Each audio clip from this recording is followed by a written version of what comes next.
I'm so ready. Okay, I think we're ready. And we're coming up here. 5, 4, 3, 2, 1. Whenever I'm with you, something inside starts to burning, and I think it might be formaldehyde. Have you been seeing dead women on the side? Or I'm just standing here and I'm going to cry like a heat wave. All right, I thought I would just introduce necrophilia to the show tonight. Why? There's no other reason. Have you ever been with a dead body? I have. Not by choice. All right, so speaking of dead bodies, has anyone noticed that you're becoming familiar with the homeless people? I'm sorry, the unhoused people? Like, you know which ones to stay away from? So there's one that has a booster. This woman tried to kill me with a knife. You've heard the story. The cop says, "What's wrong with you? It's not a knife. It's a scissor." And she turns around and says, "Yeah, it's a scissor because I'm an anesthesia. What is she? Anesthetician. I can't say it because I have no teeth right now. Because my dentist is Dr. Roth. It's called Smiles Change Lives. And they do. You lose one tooth at a time. We've counted almost every week that I didn't have a tooth. And this is my driving finger from New Jersey. So I think somebody did something about it. So let me tell you something about comedy. Comedy is a beautiful thing. Comedy is definitely a performing art. Not everyone can get on stage and do it. They think they can. And sure, you can get up here and you can say, and then F this, and then F that, and then F this. And what are you going to say after that? What do people know about you? What do people say about you? Your acting becomes something different. It becomes another level when you start doing comedy because you learn that people are listening. So the reason I'm giving you all of this at one time is because we have the director of the Film Actors Cafe. Give him a round of applause. Aaron McIntyre, who's doing something wonderful. And if you contact us directly at LAschoolofcomedy.com, you too will be able to audit a class. And what's great about this, let me tell you where we are. We're not in Idaho. We're in Los Angeles, where you're going to come into Aaron and say, you know, Aaron, here's my script. I want this perfect. I want it this way, that, because this casting director, guess what? The next day, you're not going to even have the same script. That's just how things change. And so that's why I'm very happy that he's on board to teach not only the art of acting and his methods, but just the method of cold copy, of not waiting for your line. There's nothing worse than someone waiting for their line, especially when you're in a club in 1978. I'm kidding. I was never waiting for a line. The lines followed me. That's what it was. The lines followed me. All right, so let's prove that we can be funny. How long can I? Dave Chappelle did this to what? How many hours? 18 hours? Just stood there and talked about the craziest, randomest things. And I have these two bad days I talk about. One is a very well-known one, where my mom's best friend told her landlord was having sex with the dog. And my mother tells me, "You're not going to school." I'm like, why am I not going to school? Because I'm the head of the, I have a newspaper. It's called Peace, Love, and Gossip. And, the time of me. Let me tell you something. I get to this house, and my mother goes, "You mind your own business." So she's trying to see her reaction and interaction with the dog. So while they're doing that, I go being nosy. I go into the medicine cabinet. I find chocolate. Who goes into a medicine cabinet and finds cocoa butter? Who? Nobody. So I eat it. It's so bad, I start vomiting. I'm so sick, I ate cocoa butter. They found out I was being nosy in someone's medicine cabinet, and my aunt, she was my godmother. How crazy was she? I told her I wanted a baby grand piano, and she got it for me the next day. But then I said, if only I had a cat to go with my baby grand piano, a Siamese one, and she got me one the next day. So I had a grand piano and a cat within a week, and the cat would stand right next to me and pee in the same spot, and it smelled horrible in that corner. I played horribly. But why I'm telling you about her is because she felt so bad that I'd eaten, because she's the reason I'm there, is because she thinks her landlord's having sex with the dog. That's why I'm not in school to begin with. She goes and gets me a Hostess orange cupcake, my favorite, and I bite into it and I eat a cockroach. Now, if you don't know me, I'm petrified of roaches. I ate a roach, a cockroach. I ate a roach, and I was so upset. What else can you do? This is a bad day. It's just one of those bad days. There's another bad day that I can't remember anymore. But that was a great bad day. Brick? Which one? Please tell me. Oh, when she hit somebody with a brick? The other way. Or I hit her? In the car when you left. She. Oh my God! This is the same day. That's a bad day. She's right. What a bad day. So I get mad at my mother because if it wasn't for her, I would have been in school gossiping, doing my thing. Instead, we're trying to see if friggin' Rambo, the dog, or whatever his name is having sex with the lady. And let's make it worse. And I say to my mother, that's right, I'm running away from home and I'm going to grandma's house. And I left. And when I came back, and I'd never been alone in my life, when I came back, there was blood coming down the side of her face, a brick in her lap, and nobody helped me. Nobody helped me on the street. So I find a car of Spanish guys, and I asked them in Italian to help me go to the hospital. And they got me there.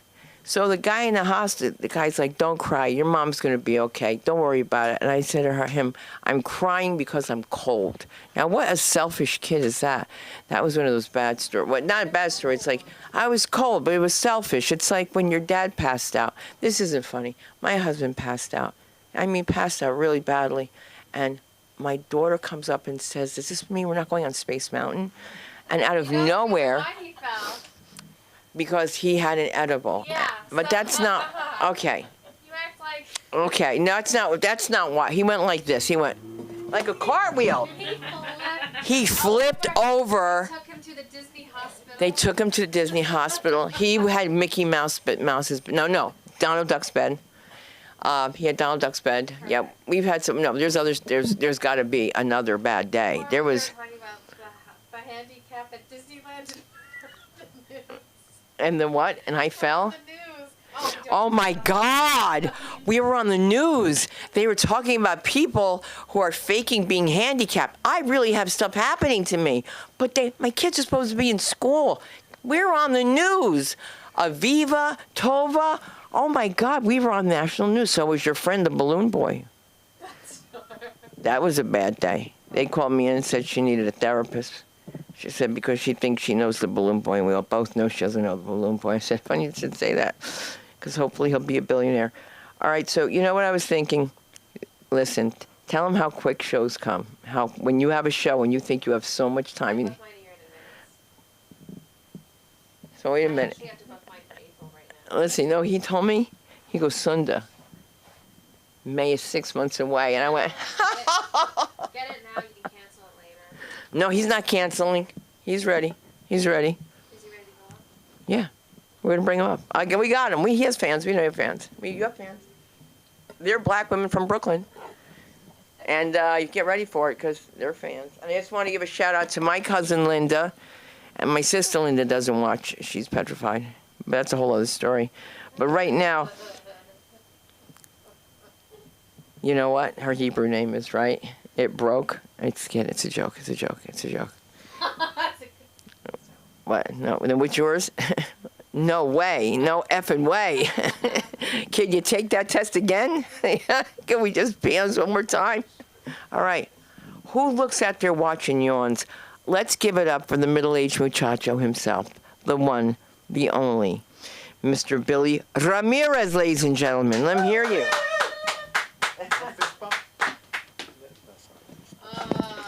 ¿Qué pasa, familia? Es un placer estar aquí con ustedes. I like to open up in Spanish every now and then because I look like I might not be able to do it. And it's fun. It's fun feeling like an undercover Latino these days because I'm far more likely to be mistaken for ICE than to be taken by ICE. But I don't know if you can tell by the anything, I am first-generation Mexican-American. ¿Qué pasa, familia? Órale. I've never been able to do that whistle. I wish I could. Everywhere, if I could do that whistle, everywhere I'd go would sound like an aviary. Fine, a bird store. As a first-generation Mexican-American, I've struggled with confidence and anxiety issues my entire life, and I think I figured out exactly why that is. I think it's because I was raised under the rule of la chancla. If you're not familiar with what la chancla is, for some mothers, it's a piece of footwear like sandals. Like, are you wearing chanclas? Yeah. And / or a disciplinary device. And my mom was lethal with it. She could deploy it short range and smack me upside the face like she was trying to win one of those new power slap competitions. Like power chancla slap, whatever. But more frightening than that, she could somehow deploy it long range. Like, so if I was in my room playing the OG Mario Kart using Koopa Troopa, my favorite, and then she thought I was screwing around, from around the corner would come a chancla and just smack me upside the head, and then it would return to her. I don't know how she ever figured out how to boomerang a chancla. As far as I know, she's never went to Australia or even met an Australian, but she somehow learned how to turn herself into Chancla Dundee, you know. Like, you call that a chancla? This is a chancla. It's an old reference, I know. You know, actually, my mom's chancla skills span both hemispheres. You know, she could boomerang it like an Australian, but do it with the precision of a Dominican relief pitcher. You know, my mom, my parents, they did their best. You know, whatever. I can't blame them too much. But at the same time, somebody's best could be a C-. And then sometimes I wonder, like when I'm hanging out in my not a house or just lying in bed completely alone or reviewing my portfolio, which is nothing more than an old Trapper Keeper full of coupons. Like, sometimes I wonder, like, what heights could I have reached if I had taken fewer chanclasos growing up? Fewer chancla smacks. Which, by the way, chancla smacks are part of a delicious, nutritious, well-rounded Latino breakfast. You can find chancla smacks in the cereal aisle next to Special K, Pasa Cabron, and Honey Nut Pendejos. That's, I don't know, it's kind of clever, right? Maybe I could have been a VP of marketing at some, you know, Fortune 500 company and had one of those KY401s or whatever it's called, you know. But instead, I have 5 different side hustles right now. They're all main hustles right now, trying to get by, and one of which is doing moving work, which is nice because, you know, it brings in money, and also sometimes I don't feel Mexican enough, so it's nice to do some manual labor every now and then. Plus, with the ice running around, I could easily pick up a shift in front of Home Depot that volada, you know. It's, or, you know, maybe I could have been like a successful lawyer in LA that was bilingual with the billboards, you know. Like, did you slip on a churro at Disneyland? Call me. Te partiste la madre con un pinche churro en Disneylandia. Llámame. Uno. You know, I don't know. We'll see. But you know, I went through a stretch where I thought I didn't have any stories, you know, to be a comedian. I wasn't funny, you know. It's like this, the chancla, effects of la chancla, you know. But then I realized, you know, I do have stories. Like, for example, I mentioned my parents. How about this story? I'm pretty sure my dad killed my mom. Yeah. And I think he did it with poison beans. That's right. I know poison beans sounds weird. It sounds like a 90s ska band from Bakersfield, but let me give you some more context, okay? So my mom went toe-to-toe with cancer for 19 years, and then she dies just a couple days after my dad leaves her to go move to live with family from his first marriage, okay? And before he did that, he left my mom some beans, all right? Literally the last conversation I ever had with my mom was about mostly beans, you know? Dad and beans, you know? So when my brother and I were packing up her apartment, there on the stove was a fresh batch of beans that she had been eating when she keeled over, okay? And to give you more context about, you know, why I think my dad killed my mom through poison beans, when I was a kid, we lived in Mexico for 3 years. And when we came back, my dad developed a flesh-eating infection in his leg, okay? And he claims that the reason for that was that an enemy from the town we lived in poisoned his tortillas with dirt from a cemetery, okay? So when you have that in your back pocket already, poison beans doesn't sound that weird, I don't think. Anyways, but yeah, I don't know. Let's see what other stories I can dig up. You know, I just got to start like just organizing this hoarder's episode of a brain that I have. You know, it's a little disorganized. You know, like the garage is full of empties from a past drinking problem and physical copies of Smokey and the Bandit, 'cause that's my favorite movie. And then the guest house is full of just useless trivia about 1990s NHL goalies, you know. Like, by the way, here are my top 3 favorite 1990s NHL goalie names in descending order. Number 3, Darren Pupa. Number 2, Pokey Reddick. And number 1, Ron Tugnut. Those are all real names. Honorable mention goes to Darcy Wakaluk, because Wakaluk sounds like something I would say when I stub my toe in the dark. And then the rest of the house is just pure, uncut childhood trauma stuffed in boxes labeled, open at your own risk. And I'm willing to take that risk for the stories, I also just got to tap into this delicious comedy elixir that I've been brewing inside me for decades. I got subtle notes of people pleasing and shame and very strong notes of emotionally unavailable parents, But here in LA, though, a city that's designed to just, I'm screwed up the order. But anyways, no. So I mentioned my parents. They did their best. And they managed to send my brother and I both to college, okay? And we both graduated. But while my brother became the successful architect in Hawaii, by the time I got to college, I was so anxiety-riddled and exhausted that I ended up taking the most default fallback degree there is. Anyone care to guess what that is? Communications, that's right, yeah. A degree so disrespected that The Simpsons made fun of it while I was studying for the communication degree, and I ignored the warning. Just the fact that I'm in my 40s trying stand-up comedy means that I've ignored all the warnings, okay?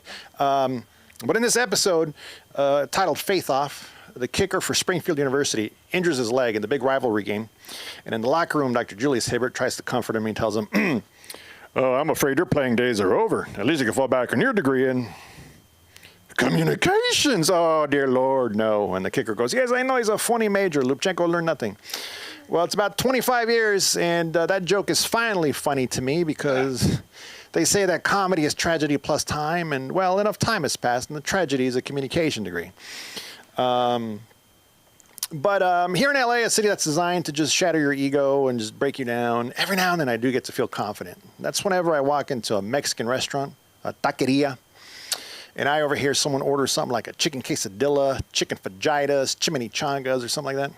By the way, it's a tragedy that the actor Eric Estrada and the singer Celia Cruz never teamed up for anything. They could have had a variety show called Chips and Salsa. All right, that one's on the house. Yeah, so whenever I hear someone order something in that funky way in a Mexican restaurant and it's my turn to order, I just cannot resist auditioning for a telenovela that nobody's shooting. Just all of a sudden, just, ¿qué tal? Preciosa. Could be a dude, I don't care. Preciosa, mi reina, belleza. En este momento, yo deseo 3 tacos de carne asada, 2 churros y una Fanta. Gracias, por favor, muy amable, buen provecho. Que Dios te bendiga. And then when I'm feeling extra confident, I'll throw in some bonus words like agujeta, crepúsculo, ferrocarril. And all that means is just shoelace, Twilight Railroad, which is dumb. But also, I have this face and demeanor, so sometimes I'll order in fluent Espanol, and then in return I'll get a, okay, so you want 3 tacos, hijo de tu puta madre. Fine, Jose, I will also have a side of that green whack-a-mole, whatever that is. I know what it is.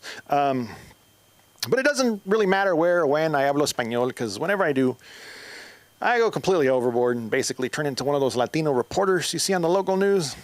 I don't know if anyone still watches the local news, but if you do, pay attention to any reporter whose last name ends in easy, and there's a very good chance that reporter is going to take any and every opportunity to celebrate the rich cultural tapestry of the Spanish language. And that's how I hablo Español, like a Latino reporter wrapping up a segment. Something like, police don't have any further information on the suspect, reporting live from Rancho Santa Margarita. This is Gustavo Gutierrez, el mero más chingón, tú sabes, güey, for ABC 7 News. Back to you, Nancy. Thank you. My name is Billy Ramirez. You can find me at billyramirez.com and on Instagram and TikTok at middleage muchacho. Muchas gracias. Coming back to the stage. Oh, what? Are you awake? Yes. Are you all right? Yeah. No, I'm not. Mark, are you going to come up? No, Aaron. I know, but I'm asking. Oh, you're going to ask? So is Mark going to close? I don't know. Well, but anyways. Aaron, get up here. All right. All right. Coming to the stage, the owner and proprietor of the Film Actors Cafe, Aaron McIntyre. Muy something. I don't know no Spanish. Smokey and the Bandit. Yeah. The Seventh Seal. Oh, I've seen that. Mark 2 sides of the spectrum, if you know what I mean. Ladies and gentlemen, my name is Aaron McIntyre. It's A-E-R-O-N. It's not A-A-R-O-N, so don't call me A-A-Ron, because I'm sick of it. And it's not Aaron. It's not E-R-I-N, because that's the gay way to spell it. And anyone out there, who's E-R-I-N, who's male, God bless. You were talking about earlier the bad days, so I'm just going to take my time here tonight to tell you my bad day. I've had many, but one of them, the first one that I ever had. I was 16 years old. I just got my license. My sister had flown across the country, and she was flying into Denver, and I was 2.5 hours away in the town that I grew up in. And my parents were out of town, so I was charged with picking her up from the airport. And my father had this huge Dodge, what was it called? The Adventurer, huge 4-wheel drive truck. And that was what I was going to drive. So she was coming in at 9 o'clock in the morning. So I woke up at 9:15, and that started the whole thing. Now this was back in the mid 1900s. So it was a while ago. We didn't have them cell phone thingies or pagers or anything. So I had no way to get in touch with her. There was no way. I just had to get in the car, and I'm freaking out, and I'm driving. And I'm driving up, and I get on the interstate, and I get a flat tire in my dad's big, huge Dodge Adventurer pickup truck. So I went to change the tire, and I went back, and for some reason, my father, for this huge truck, had one of those, why am I blanking on the word?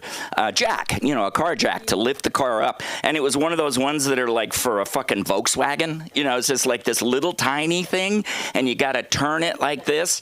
And so I put it under there, and I lifted it up, and it didn't lift it up high enough to get the tire off. So I couldn't get the tire off. So I let it back down, and he fortunately had some cinder blocks in the back. So I took a cinder block and put it down, put the jack on top, did it again, boom, it comes up, and it was literally that far I still couldn't get the goddamn tire off. So I start roaming around, I find a bunch of rocks, and I stick the rocks on top of the thing, and I put the stupid jack on it, and I lift it up, and finally get it up high enough. And so then he also has one of the tire irons that takes the bolts off that's L-shaped, so it doesn't have any kind of, it's not like a T-bar. You've got some juice in that, right? Yeah, you can get it off. So he had one of those. I get all of the bolts off except one, and that one would not come off. And I'm doing it. It kept slipping off and slipping off and slipping off. And so I beat the shit out of the truck. I just took the tire iron and I just beat the shit out of it. I was so angry. I was so mad. Yeah. So huge dents in the fender. I had anger issues even then. So anyway, then I got a hitchhike up to the gas station and get one of those T-bar things, and they loan it to me by taking my license. So I go back and I finally get the tire changed, and I head to Denver again, and I'm on my way there, and I get to the airport, and I pull into the airport, and there's a parking spot, and I start to pull in, and my bumper just clipped the car that was right next to it, broke the light, and of course, I'm like, what the fuck am I going to do? So I look around, and there's a cop standing right there watching me, and so now I got to fess up. I can't, leave a note and go away. So I had to deal with that. So then I go in, and it turns out my sister had waited for me for 2.5 hours, and she took a bus. Yeah, and it was a really long bus, too, because she was going to another town. Anyway, so now I don't have any money to get home. I don't have any gas. I don't have any money. So I had to go to the cop and borrow money for gas. And so I get back in the truck, and I'm driving home. I'm just destroyed by this point. And I go to the gas station. I go, and the pump doesn't work. You can't buy at that time. In the old 1900s, you couldn't do that. You had to go into the place. So I went in, and there's this huge long line of all these people. And, of course, the woman in the front's going, "Oh, what's this kind of gum? Oh, I like that gum." So I just jumped in my car and took off. That's the only thing I got away with that day. I just have to say, the only thing I got away with that day. So now I'm driving home, destroyed, and I went through this little town called Manitou Springs, which is a very hippie spot, back in the 60s and 70s. And I'm driving down, and there's this little MG right in front of me. And I'm driving, I'm just destroyed, and all of a sudden I look down, and I look back up, and the guy had stopped.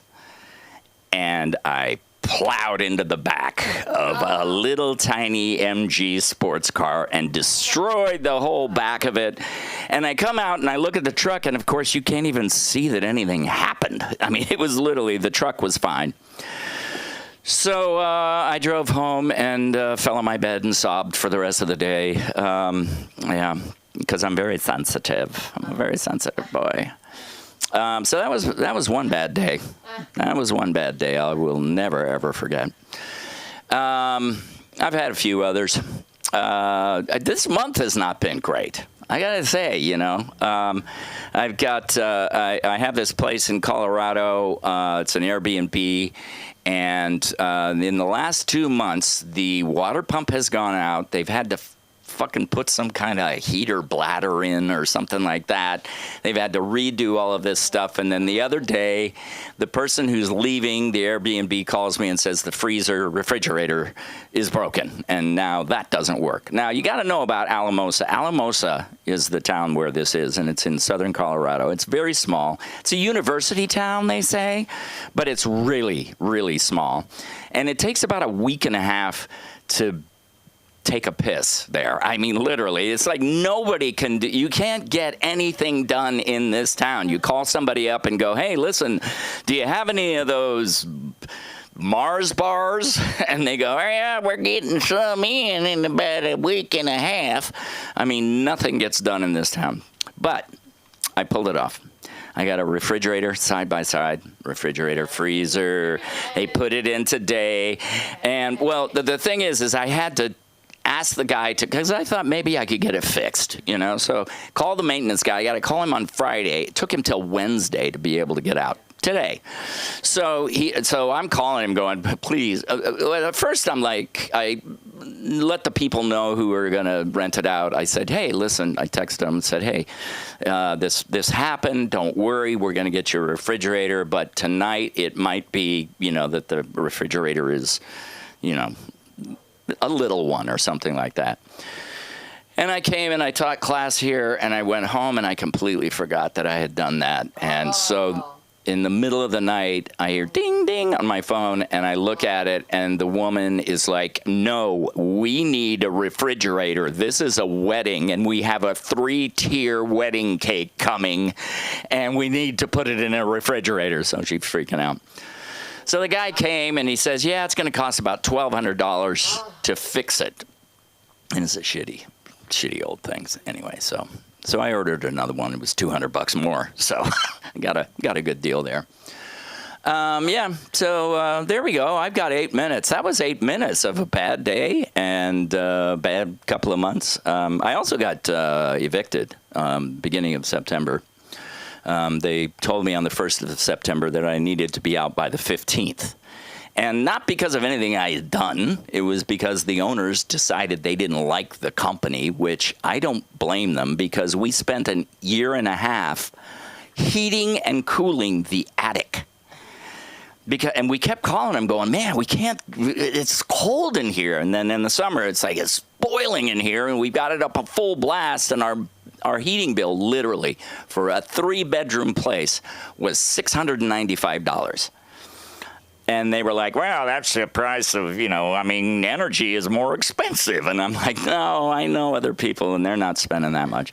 So I called them 4 times throughout the year. And finally, at the end of the year, they got sick of me calling. They send somebody out. He goes up in the attic, and there's literally huge, big holes in all of the vents. One of the vents is completely, separated. So we've been heating and cooling the attic for a year. And when I tried to get them to reimburse us for something, no, not going to do it. Anyway, that's my time. That was a lot of fun. Okay. So it looks like are we going to close it? Are we going to do this? Are we going to do this? Who am I doing? Am I all right. Mr. Happiness. He's going to tell us about what's going on in politics because I've been out of the loop today. I can't. Yeah. Oh, really? Oh, well, I'm sure you can find something to say. America's sweetheart, Mr. Mark Zaffron. Give it up. It's amazing how a person who changes his name to suit the seasons insults me. And is stupid enough to heat the attic. All right, please, the Democratic corner. Anyhow, I know nothing about what happened today. I got politics today according to a Hasidic Rebbe. Interesting perspective. He starts quoting stuff in the Bible. Well, because Hagar was thrown out of the tent and left the kid within bowshot, Arabs are bad. I couldn't figure out where he was coming from. You know, it just didn't make a whole lot of sense because it's the only place in the Torah, he says, where it goes from a bow shot. Isn't it amazing how religious people can take one word and stretch it into a book? It's fascinating. It's like reading the Quran, or actually all Quran and all the extra stuff, and it almost seems that every other word is kill the Jews. I know people don't agree with me because they don't only mean just Jews. Anybody who isn't a Muslim, it's fair game. But some of the sexual stuff in the Quran is really scary. What men can do and women can't, is beyond comprehension. Anyhow, I thought the theme was my worst day. Yeah. My worst day was my first family reunion of the Brown family. Sundar and I arrive at the Brown family reunion only to start off with slings and arrows of outrageous accusations and slanders levied at her by her dear departed Aunt Lois. And it all started out with her not telling me her age. Now, I knew Sundar's age because I tricked her up on the oldest trick in the book. TV shows. Sundar knew too many TV shows that were on before she should have watched them. And her answer to me was Nick at Night. So once I never said it again. I'm not one of those guys that really cares what age, the woman I'm going out with is. It's really not that important. It's like wine. Some of them age well and some of them don't. But we were young at this time. Then we had to stay in the family room, all right, because we didn't make a reservation on time. There's nothing like being in the room with the fried chicken. And there was a lot of fried chicken, all right? Here we are on this pull-out bed in the fried chicken, and the worst part about it is the breach of privacy. The worst is Cousin Karen. I mean, she's obsessed with the size of my Johnson. Says, I mean it. I mean, she even claimed that it was African-American. I don't know what other word to use. I don't even know how to describe it. My kids are completely aghast because they know nothing about this part of our life. All right? There's plenty more to this family reunion that's unbelievable. But we won't get into it. Anyhow, everybody have a happy and a healthy new year. Amen. And to all you non-Jews out there, it's Rosh Hashanah. Okay, one more thing. You ever watch a newscast that you decide, both you and your wife, you don't like him? It is funny. My kids don't like me watching Fox News. All right? But I'm sitting there with Sundar today, and we're looking at Jesse Waters and saying, we don't like him. He's snarky, and he's an anti-Semite. And how do we know he's an anti-Semite?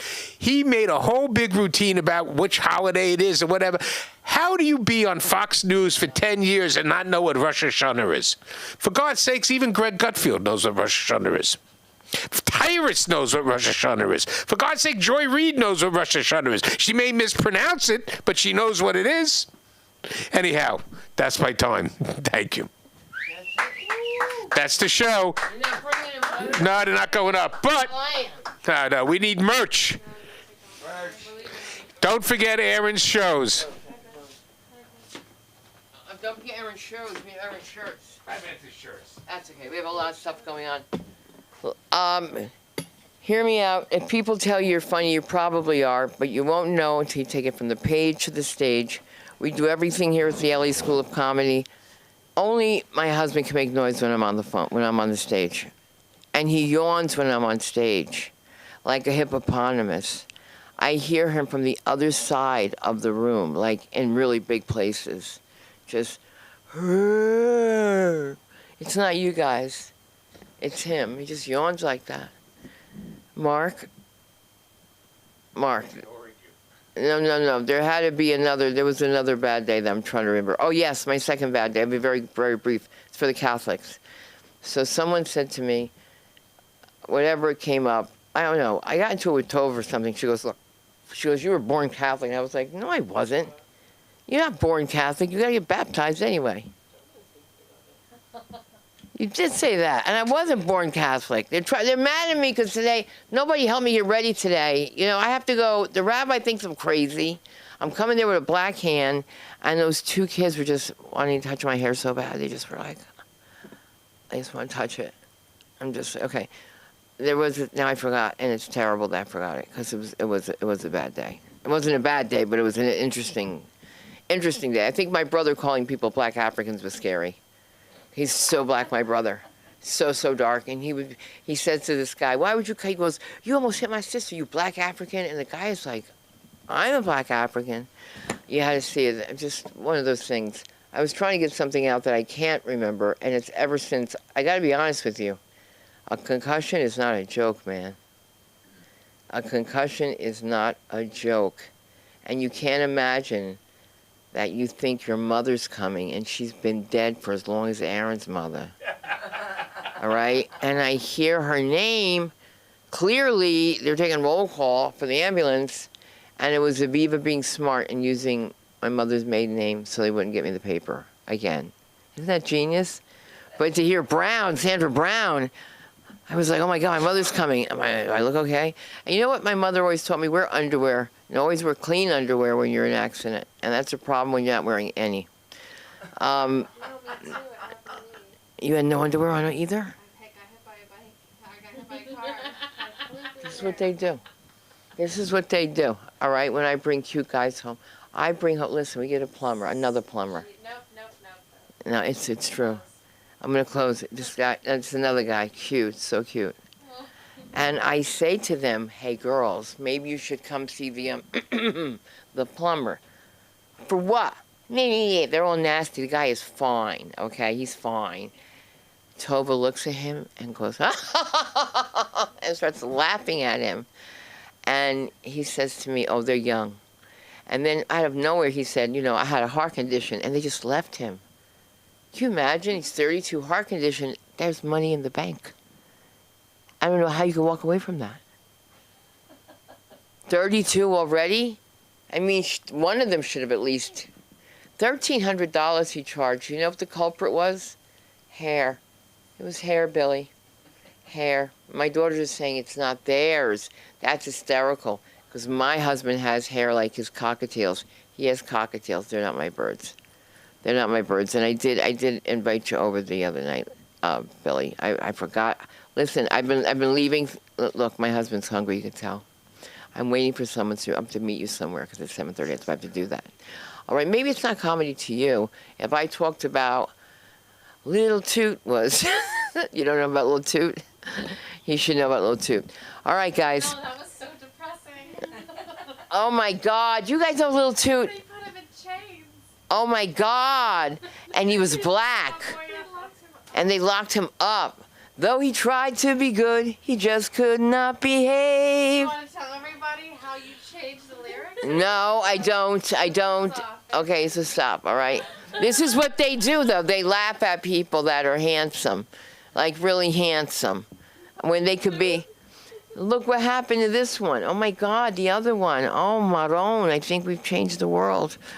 We are the world, and we are the children. And what's so exciting that we do have coming is we have someone who's going to be signing rap music, and that's Imelda's son, and that's going to be exciting. And that's someone you should be with, Tova. He could listen to you a lot. That was funny. Find us 10835 Santa Monica Boulevard, and believe it or not, if people tell you you're funny, you probably are. But remember, when you're on your cell phone, that's where everybody else wants to be. Give it up for my daughters and their cell phones. Yes. I thank you guys for coming. Oh, my God. You've never looked more Asian, Tova, ever. Ever. Have you? This is crazy. I agree, she does. No, I know that. Then they call me a racist when people ask if it's the same baby daddy. And it's a black woman who asked me. She said, that's the same baby daddy? And I said, my husband? Who else is going to have me? It's so unnecessary. It is unnecessary, and I didn't even eat Chinese food. Oh, look, they're right in front of their picture when they were babies and I was coming in from work.